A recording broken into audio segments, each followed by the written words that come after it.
Hello guys, welcome back to my channel. আমি নীলি। আমি খুব ভালো আছি। তোমরা সবাই কেমন আছো কমেন্টে জানিও। তো আজকে দুপুরবেলা মা কোথা থেকে যেন আম নিয়ে এসেছে জানি না। তো আম নিয়ে এসে একটু মাখা করেছে, মাখা করে বলছে নে খেয়ে নে। তো যেমন বলা তেমন কাজ, আমি আম মাখাটা রাস্তার ধারে নিয়ে এসে এটাকে চটার পট খেয়ে নিচ্ছি।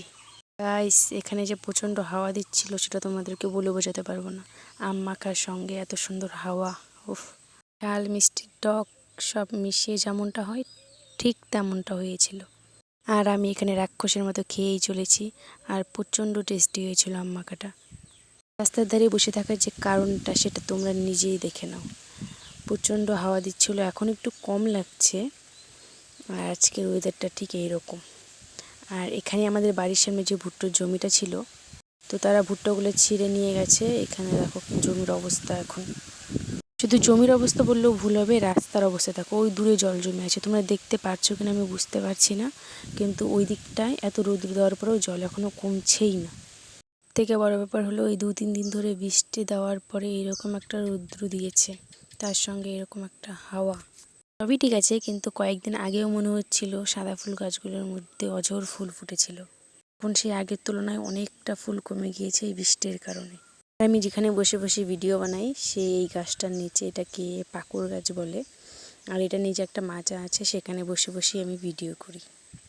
চলো তোমাদেরকে দেখাবো আমি কিছু ফুল গাছ লাগিয়েছি। এগুলো ডোয়ার ধারে লাগিয়েছি। এগুলোকে ভোলাগেন্দা, করিগেন্দা, রক্তগেন্দা, অনেকে অনেক নাম বলেই চেনে।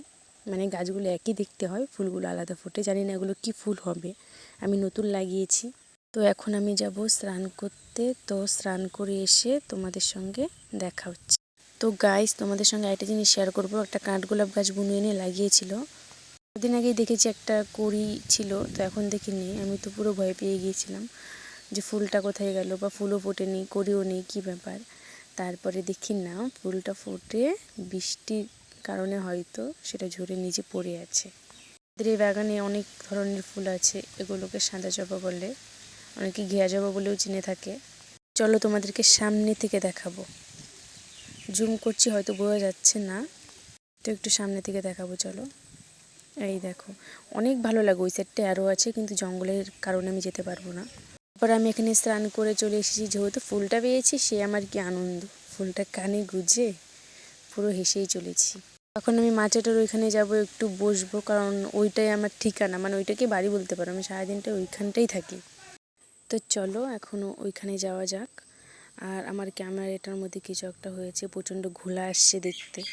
তোমাদেরকে আমি আমাদের বাগানের আরও কিছু ফুল শেয়ার করতে চাই বা দেখাবো।